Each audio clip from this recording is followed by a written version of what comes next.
परमेश्वर सगळ्या विश्वात भरला आहे. सर्वभूती आत्मा एकच आहे. हा भगवान श्रीकृष्णाने गीतेत सांगितलेला माणूस धर्म तरी आपल्याला मान्य आहे ना? मग आम्हाला शुद्ध करून घेणं आपल्यासारख्या धर्मगुरूंना का अवघड वाटावं? वा, मोठा शहाणात आहेस तू. वेदांताचा शब्दशः अर्थ घेतला तर जगातले सगळे व्यवहार उद्या बंद करावे लागतील.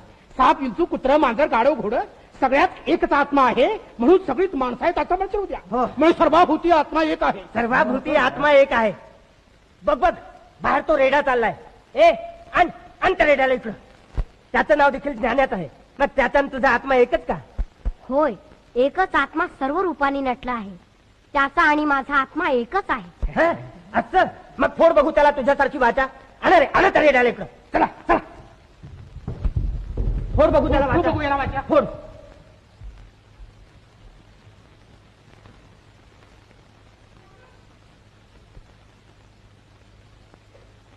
ओम सहस्र शीरेखा पुरुखा. हा, तोंड बंद करा गोदा. वेद म्हणण्याचा तुला मुळीच अधिकार नाही. का? आमची तुला आज्ञा आहे. वेदातला एक अक्षर तू उच्चारू नको. परमेश्वराची प्रार्थना करण्याचा अधिकार सगळ्या जीवांना आहे. ओम सहस्र शीरेखा पुरुखा सहस्राक्षात सहस्रपात. अग्निमीळे पुरोहितं यज्ञस्य देवमृत्विजम्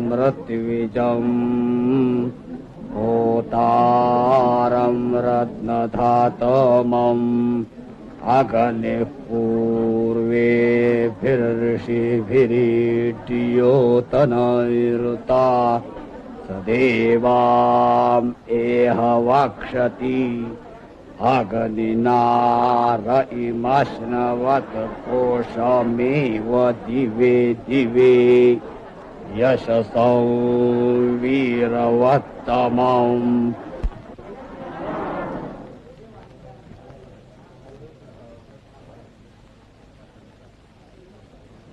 ज्ञानेश्वर, आम्ही ओळखलो नव्हतो तुम्हाला.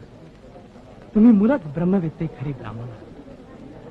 आम्ही ब्राह्मण्याची नुसती प्रतिष्ठा मिळवतो. क्षमा करा.